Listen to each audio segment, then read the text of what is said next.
Hello बच्चों, कैसे हैं आप लोग। तो पिछले लेक्चर में हमने प्रकाश के परावर्तन और प्रकाश के परावर्तन के नियम को सीखा था और जाना था कि कैसे किसी एक ही समतल में प्रकाश के परावर्तन की घटना घटित होती है और जिसमें आपतन कोण और परावर्तन कोण हमेशा बराबर होता है। हमने ये भी सीखा था कि जब किसी वस्तु की सतह पर प्रकाश की किरणें लंबवत पड़ती हैं तो लंबवत आपतित होने वाली किरणें पुनः उस वस्तु से टकराकर उसी पथ पर लौट जाती हैं, जिसमें आपतन कोण का मान और परावर्तन कोण का मान 0 डिग्री होता है। तो ये हमने पिछले लेक्चर में सीखा है। आज का हमारा टॉपिक है प्रतिबिंब यानी कि इमेज।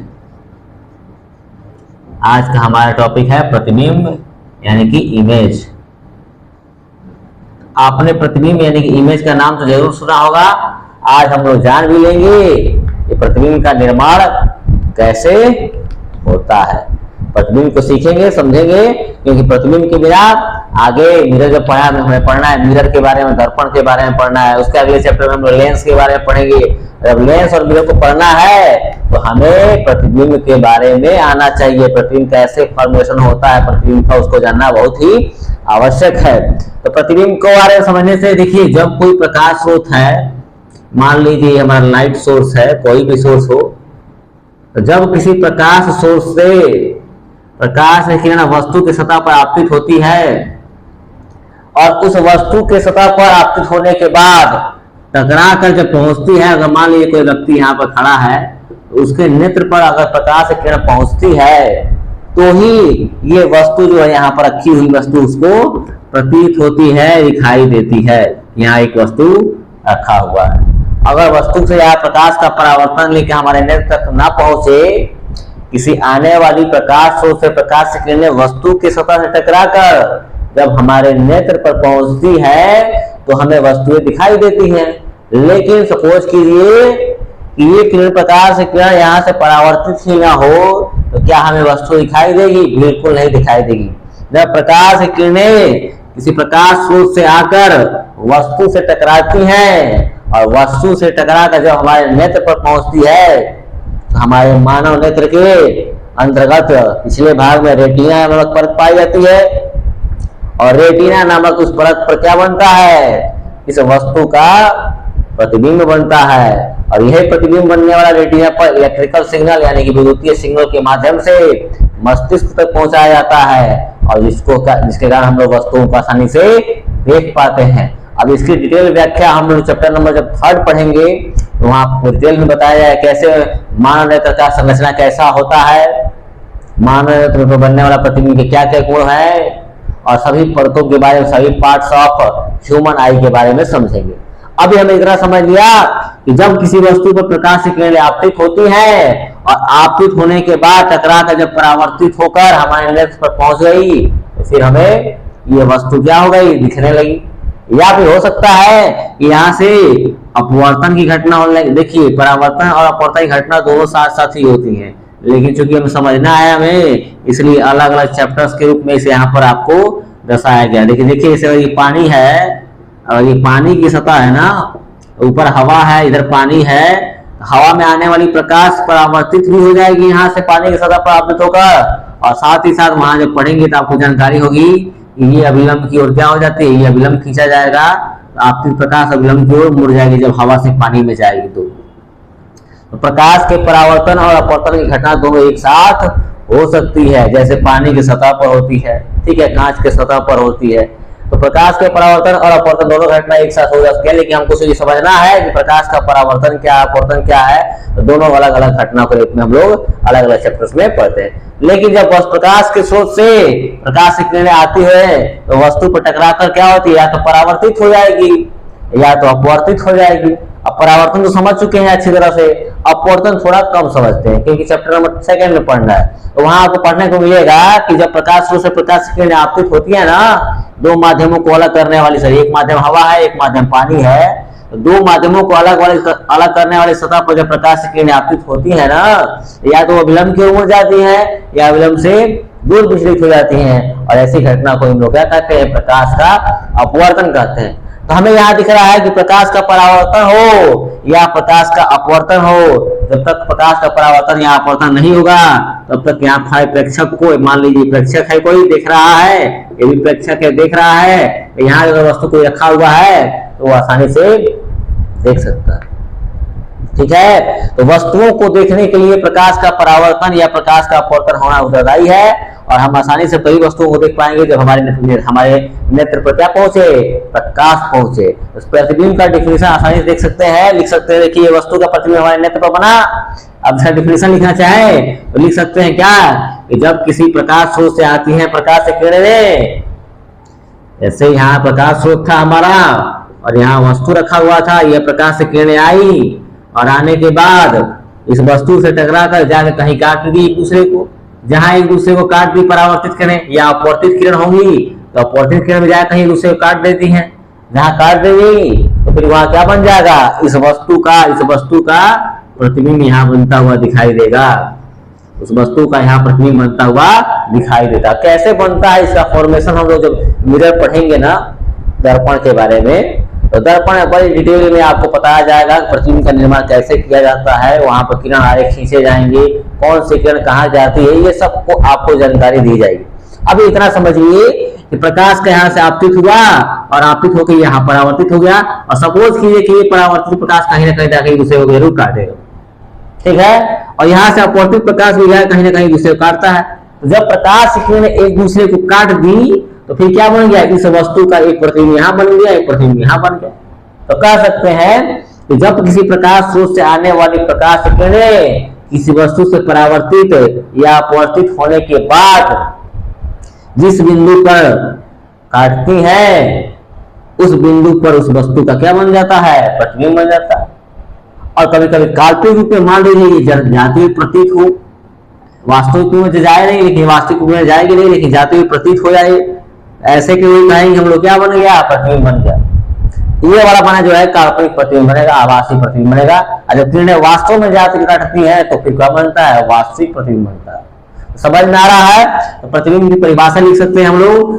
क्या परिभाषा, कि जब किसी प्रकाश स्रोत से आने वाली प्रकाश से किरणें, आप चाहे तो लिख सकते हैं, जब किसी प्रकाश स्रोत से आने वाली प्रकाश किरणें किसी वस्तु के सतह से टकराकर जिस बिंदु पर परावर्तित होकर या अपवर्तित होकर काटती हुई प्रतीत होती है या काटती हैं, उस बिंदु पर वस्तु के प्रतिबिंब का निर्माण हो जाता है। फिर से सुन लीजिए, जब किसी प्रकाश स्रोत से आने वाली प्रकाश किरणें किसी वस्तु के सतह से परावर्तित या अपवर्तित होकर जिस बिंदु पर वास्तव में काटती हैं अथवा काटती हुई प्रतीत होती हैं, तो उस बिंदु पर वस्तु के प्रतिबिंब का निर्माण होता है। तो आपने सीखा प्रतिबिंब जो होता है, यहां से परावर्तन या अपवर्तन होगा वस्तु के सतह से, और फिर जिस बिंदु पर मिलेगा या मिलता हुआ प्रतीत होगा वहां प्रतिबिंब कहलाएगा बना हुआ वस्तु का। एक है हमारा वास्तविक प्रतिबिंब, एक है हमारा वास्तविक प्रतिबिंब। प्रतिबिंब के प्रकार दो हैं, एक है वास्तविक प्रतिबिंब जिसको हम लोग कहते हैं रियल इमेज, और दूसरा जो है हमारा आभासी प्रतिबिंब, या इसी को कहते हैं हम लोग काल्पनिक प्रतिबिंब। आभासी या काल्पनिक प्रतिबिंब, आभासी या काल्पनिक प्रतिबिंब, इसको जैसे बोलते हैं वर्चुअल इमेज। तो दो प्रकार के हमारी इमेज बनेंगे। प्रतिबिंब को हमने सीखा कि जब किसी प्रकाश स्रोत से आने वाली प्रकाश किरणें वस्तु के सतह से टकराएंगी और वस्तु से टकराकर परावर्तित होंगी या तो अपवर्तित होंगी। परावर्तित या अपवर्तित होने के बाद जहां किरणें एक दूसरे को काट देंगी अथवा काटती हुई प्रतीत होंगी तो क्या बनेगा, उस वस्तु का प्रतिबिंब बनेगा। लेकिन जब किरणें वास्तव में काटती हैं तो वास्तविक प्रतिबिंब का निर्माण होता है। और जब किरणें परावर्तित किरणें या अपवर्तित किरणें, जब परावर्तित किरणें या अपवर्तित किरणें वास्तव में एक दूसरे को काटती हैं तो वस्तु का पड़ने वाला प्रतिबिंब वास्तविक प्रतिबिंब कहलाता है। और जब प्रकाश की किरणें परावर्तित या अपवर्तित होती है और काल्पनिक रूप से कटती हुई दिखाई देती है, वास्तव में नहीं होती है, काल्पनिक रूप से काटती हुई दिखाई देती है, तो ऐसी स्थिति में वस्तु का प्रतिबिंब जो बनता है उसको हम लोग कहते हैं काल्पनिक प्रतिबिंब बना है या तो आभासी प्रतिबिंब बना है।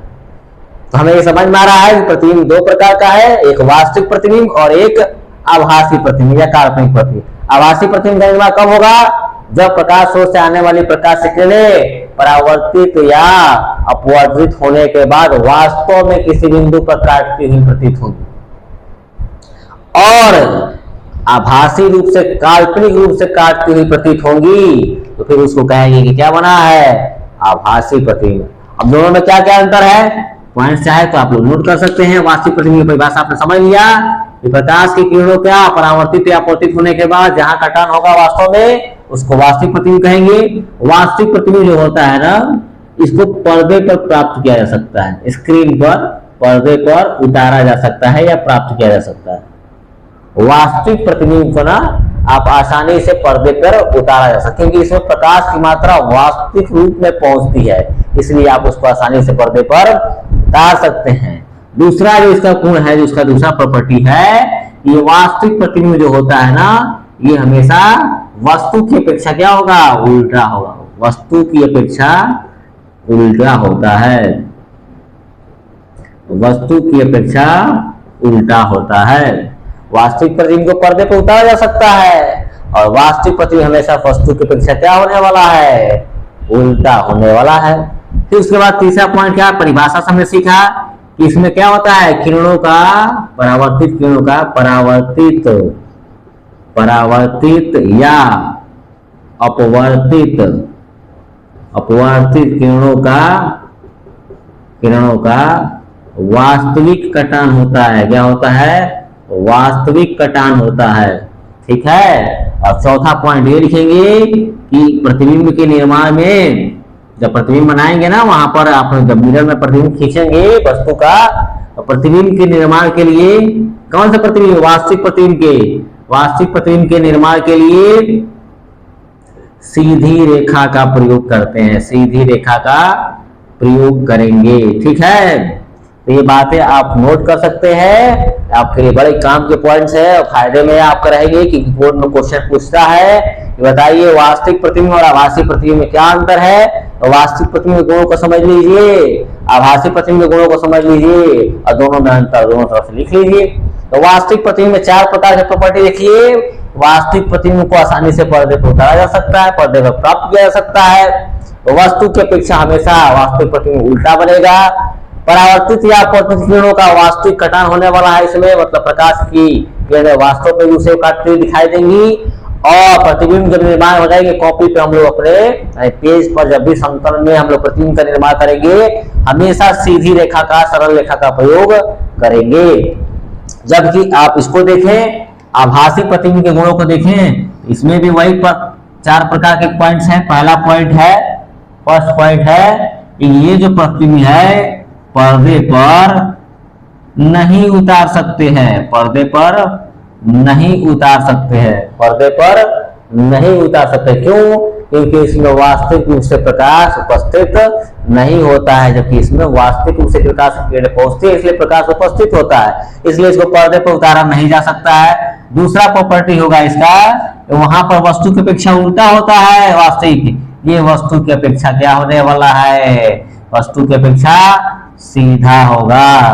ठीक है। तीसरा प्रॉपर्टी क्या कर रहा है? वहां पर परावर्तित या अपवर्तित किरणें वास्तविक कटान करती है ना, यहाँ पर परावर्तित या अपवर्तित किरणें, परावर्तित या अपवर्तित किरणें या किरणों का काल्पनिक कटान होगा, आभासी कटान होगा, मतलब वास्तव में नहीं काटेंगी। जब आप प्रतिबिंब बनाएंगे तो आपको वहां पर दिखेगा कि कैसे काल्पनिक कटान होता है, कैसे आभासी कटान होता है और कैसे प्रतिबिंब का निर्माण किया जा रहा है। और चौथा पॉइंट क्या है? प्रतिबिंब के निर्माण के लिए सीधी रेखा का प्रयोग करते हैं ना वास्तविक प्रतिबिंब में। यहाँ पर प्रतिबिंब के निर्माण के लिए, प्रतिबिंब के निर्माण के लिए टूटी हुई रेखाओं का प्रयोग करेंगे, टूटी हुई रेखाओं का प्रयोग करते हैं, टूटी हुई रेखाओं का प्रयोग करते हैं, डॉटेड लाइंस। ठीक है। डॉटेड लाइन, डॉटेड लाइन, ये डॉट लाइंस है और ये सीधी रेखा है, सरल रेखा है। ठीक है। सरल रेखा का प्रयोग करेंगे और ये टूटी हुई रेखा का प्रयोग करेंगे। तो फिर से एक बार समझ लेते हैं, वास्तविक प्रतिबिंब और आभासी प्रतिबिंब आपको दिख रहा है। वास्तविक प्रतिबिंब को पर्दे पर प्राप्त किया जा सकता है। वास्तविक प्रतिबिंब वस्तु की अपेक्षा उल्टा होने वाला है। वास्तविक प्रतिबिंब को पर्दे पर उतारा जा सकता है, वास्तविक वस्तु की अपेक्षा उल्टा होने वाला है। परावर्तित या अपवर्तित, परावर्तित कब होगा? जब प्रकाश का परावर्तन होगा। अपवर्तित कब होगा? जब प्रकाश का अपवर्तन होगा। तो परावर्तित या अपवर्तित किरणों का वास्तविक कटन हो रहा है, इसलिए पर्दे पर इसको आसानी से उतार सकते हैं और वस्तु की अपेक्षा उल्टा होता है। और नेक्स्ट पॉइंट है, इसमें प्रतिबिंब के निर्माण की सीधी रेखाओं का प्रयोग करते हैं। कौन सा प्रतिबिंब बनाने के लिए? वास्तविक प्रतिबिंब बनाने के लिए। जबकि यहाँ पर आपको दिख रहा है पर्दे पर काल्पनिक प्रतिबिंब या वास्तविक प्रतिबिंब को पर्दे पर नहीं उतार सकते हैं, वस्तु की अपेक्षा सीधा होता है। परावर्तित या अपवर्तित किरणों का कटन काल्पनिक होता है या आभासी कटन होता है, और प्रतिबिंब के निर्माण के टूटी रेखाओं का प्रयोग करते हैं। तो आपका क्वेश्चन पूछा जाए तो वास्तविक प्रतिबिंब क्या है तो बता सकते हैं आप आसानी से। काल्पनिक प्रतिबिंब क्या है, आभासी प्रतिबिंब क्या है, बना सकते हैं आप आसानी से। और दोनों में अंतर पूछ दिया जाए तो एक तरफ आभासी लिखिए, दूसरी तरफ वास्तविक लिखिए, और आप इन अंतर को आसानी से वहां पर मेंशन कर लीजिए, आपका आंसर हो जाएगा। तो हमने आसानी से देखा प्रतिबिंब क्या होता है, प्रतिबिंब दो प्रकार का होता है, आभासी और काल्पनिक, दोनों में क्या अंतर है, क्या संबंध है, मैंने सब कुछ बता दिया। अब इसको नोट करना है, नोट करें। आगे पढ़ेंगे हम लोग छाया के बारे में, शैडो के बारे में। बता दें, डिलीट कर रहे हैं इसको। छाया अगला टॉपिक है हमारा, छाया यानी कि शैडो। बहुत इंपॉर्टेंट टॉपिक है, कभी बोर्ड में कभी ऐसे पूछाया नहीं है क्वेश्चन को, लेकिन पढ़ने के पॉइंट ऑफ व्यू से छाया जो है बहुत आवश्यक है। क्योंकि आपने अपने दैनिक जीवन में आप अपने भी कुछ छाया देखते हैं, वस्तुओं की छाया देखते हैं, तो छाया को समझना बहुत आवश्यक है। तो छाया हेडिंग है हमारा, छाया यानी कि शैडो। छाया यानी कि शैडो। देखिए यहां हमारा प्रकाश स्रोत है, कोई लाइट सोर्स है, मान लीजिए LS लाइट सोर्स, ठीक है। और यहाँ पर एक मान लीजिए H लंबाई का एक वस्तु है, मान लीजिए H लंबाई का क्या है, एक वस्तु है। कैसी वस्तु रहेगी? हमेशा अपारदर्शी वस्तु। आपको पता है वस्तु तीन प्रकार की होती है प्रकाश के आधार पर। पहला पारदर्शी, जिससे आसानी से प्रकाश आर पार गमन कर लेता है, जैसे पॉलीथीन हो गया, हवा हो गया।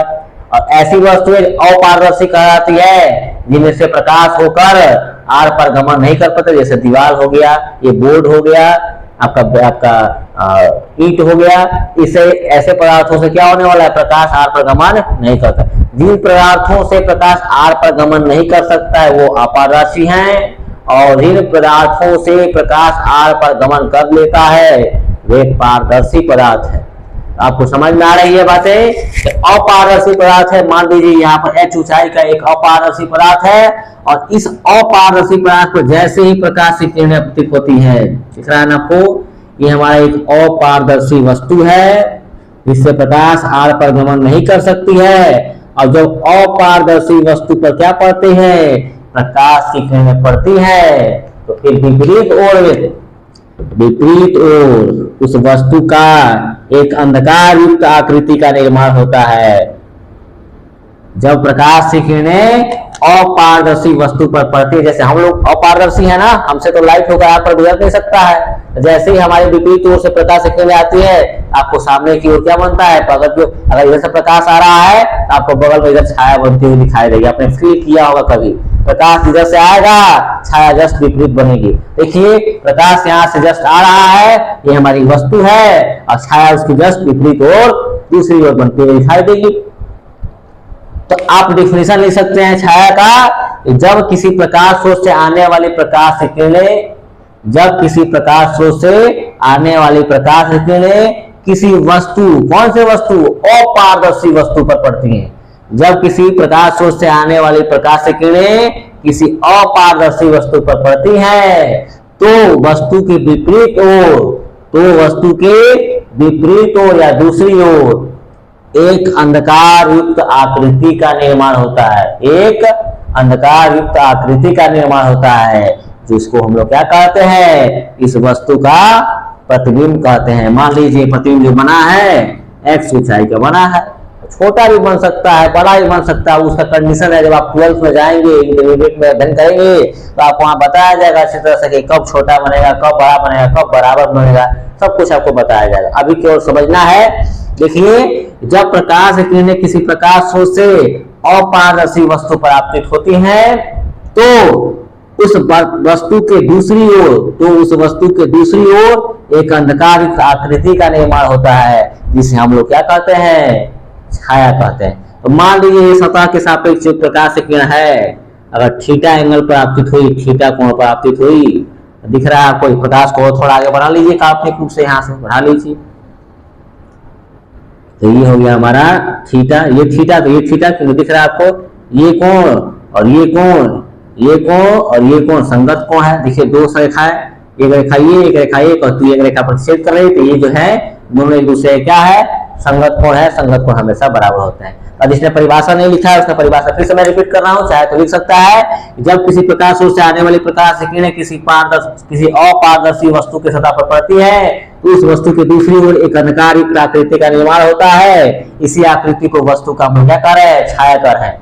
मान लीजिए यहाँ वस्तु की ऊंचाई h है, जिसमें आने वाली प्रकाश की किरणें किस एंगल पर आपतित हुई है, थीटा एंगल पर आपतित हुई है, और जो छाया बना है उसकी लंबाई क्या है, x है। इसको हमें कैलकुलेट करना है, आप आसानी से कैलकुलेट कर सकते हैं। देखिए यहाँ पर ये समकोण त्रिभुज बन रहा है, इसका नामकरण कर लीजिए, चाहे तो ए बी सी, समकोण त्रिभुज ए बी सी में दिख रहा है ना, समकोण त्रिभुज ए बी सी में। आपने थोड़ा बहुत त्रिकोणमिति का भी अध्ययन किया है, मैथमेटिक्स पढ़ते हैं आप हाई स्कूल में, आपने त्रिकोणमिति का अध्ययन किया है। अगर नहीं कर रहे हैं तो अभी आने वाले कुछ दिनों के अंतर्गत कल या परसों से त्रिकोणमिति ही स्टार्ट होने वाला 10th क्लास के मैथमेटिक्स में, ठीक है। सबसे पहले हम लोग त्रिकोणमिति ही पढ़ेंगे, जिसको नहीं समझ में आएगा वहां से कवर कर सकता है। वैसे ये बिल्कुल आसान है, आप देख सकते हैं इस समकोण त्रिभुज एबीसी में इस थीटा के सामने वाले को हम लोग कहते हैं परपेंडिकुलर, यानी कि लंब। थीटा जो कोण बन रहा है, इस कोण के जस्ट सामने वाली भुजा को क्या कहते हैं, जस्ट सामने वाली साइड को क्या कहते हैं, परपेंडिकुलर कहते हैं, लंब कहते हैं। ये जो 90 डिग्री का एंगल बना है ना, समकोण बना है ना, उसके जस्ट सामने वाले भुजा को क्या कहते हैं, हम लोग कर्ण कहते हैं, हाइपोटेन्यूस कहते हैं। या ये भी कह सकते हैं जो सबसे बड़ी भुजा दिख रही है ना, वही कर्ण है। जो सबसे बड़ी भुजा दिख रही है उसको कर्ण कहेंगे, कर्ण, ठीक है। और ये थीटा के सामने वाले भुजा को क्या कहेंगे, लंब, और जो बच गया वो क्या है, आधार है। तो वहां कोई फार्मूला बना के दिया जाएगा, कौन सा फार्मूला, tan थीटा बराबर कितना होता है, P/B, यानी कि लंब बटा आधार। थीटा के सापेक्ष स्पर्श जो है निकालेंगे tan थीटा त्रिकोणमिति के सहित, tan थीटा इक्वल टू होता है P/B, मतलब tan थीटा बराबर लंब बटा आधार। देखिए लंब कितना है, लंब जो है देखिए यहाँ से थीटा के सापेक्ष लंब कौन है, लंब है h, चाहे तो आप नाम भी लिख सकते हैं AB और BC। लंब ये है और आधार ये है, मैं डायरेक्ट लिख रहा हूँ। थीटा के सापेक्ष लंब कौन है, h है, और आधार कौन है, x है। हमें निकालना है x, तो यहाँ से क्रॉस मल्टीप्लिकेशन कीजिए, तो x into tan theta equal to h, यहाँ से x इक्वल टू कितना हो गया, h, ये मल्टीप्लाई में इधर आएगा तो डिवाइड में हो गया, यानी कि x बराबर कितना हो गया, h tan थीटा। आप छाया की लंबाई निकाल सकते हैं इस फार्मूला के अनुसार। देखिए जब किसी वस्तु पे आपतित होने वाले का कोण दिया जाए ना, ठीक है, किसने धरातल के सापेक्ष, जमीन के सापेक्ष कितने डिग्री पे कोण से आपतित हुआ है प्रकाश, और वस्तु की ऊंचाई पता हो या वस्तु की लंबाई पता हो, तो आप उसकी छाया की लंबाई आसानी से इस फार्मूला के द्वारा कैलकुलेट कर सकते हैं। जैसे आपने इसको नोट कर लिया, एक एग्जांपल देख लेते हैं इसी को छोटा सा। देखिए जैसे मान लीजिए कि कोई प्रकाश जो है, इसी को देख लेते हैं। मान लीजिए कोई प्रकाश जो है यहाँ पर 45 डिग्री के एंगल पर, 45 नहीं, मान लीजिए 60 डिग्री के एंगल पर आपतित हुआ है, और वस्तु की जो ऊंचाई है मान लीजिए 10 मीटर है, तो पूछ दिया छाया की लंबाई बताइए। तो छाया की लंबाई निकालने के हमारे पास फार्मूला है, कितना फार्मूला है, x equal to H upon tan theta, तो यहाँ से x इक्वल टू h का वैल्यू कितना है 10, और tan थीटा यानी कि tan 60 डिग्री, यानी कि tan अपॉन tan 60 डिग्री का मान √3, यानी कि पता है आपको, ये त्रिकोणमिति जब पढ़ेंगे आपको तो पता होगा, वहां पर tan 60 डिग्री का मान √3 होता है। x इक्वल टू 10 और √3 का मतलब 1.732 रख सकते हैं या 1.73 रख सकते हैं, और इसको डिवाइड कर दीजिए, आपका आंसर इतना मीटर हो जाएगा। ठीक है, आप आसानी से वस्तु के ऊपर कितने डिग्री के सापेक्ष धरातल पर प्रकाश किरण आपतित हो रही है और वस्तु की लंबाई दिया जाए तो आसानी से आप छाया की लंबाई निकाल सकते हैं, अथवा छाया की लंबाई दी गई है कितने कुछ दी गई कोण पर आपतित हुआ है तो वस्तु की ऊंचाई पर कैलकुलेट कर सकते हैं, या वस्तु की ऊंचाई दिया है छाया की लंबाई दिया है तो आसानी से कितने डिग्री पर प्रकाश की किरण आपतित हुई ये भी कैलकुलेट कर सकते हैं। तो हमने सीखा कि छाया कैसे कैलकुलेट की जाती है और छाया का डिफिनेशन क्या होता है। लेकिन देखिए छाया में दो भाग होते हैं, छाया जो बनती है ना हमारी, चाहे हमारी बने या किसी वस्तु की बने, छाया में दो भाग होते हैं और कौन कौन से छाया है उसको हम लोग थोड़ा सा अध्ययन करते हैं। देखिए छाया के भाग, हेडिंग है हमारा पार्ट्स ऑफ शैडो, छाया के भाग। छाया के दो भाग पाए जाते हैं, छाया के जब भी आप देखिएगा ना तो छाया के दो भाग होंगे, छाया के भाग parts of shadow, parts of shadow दो भाग होंगे। पहला भाग जो है कहलाता है उप छाया कहलाता है, इसको इंग्लिश में हम लोग बोलते हैं अम्बरल शैडो, अम्बरा शैडो या अम्बरल कई कई बुक में लिखा हुआ है, जाके आप लोग सर्च कर सकते हैं। लेकिन जैसे बेसिक में एनसीईआरटी में तो नहीं दिया है, लेकिन आप बड़े लेवल पर पढ़ेंगे तो आपको वहां पर जरूर मिलेगा। उप छाया यानी कि अम्बरल शैडो, और दूसरा जो होता है प्रति छाया होता है, और प्रति छाया का मतलब पेनम्बरल शैडो, पेनम्बरल शैडो, ठीक है।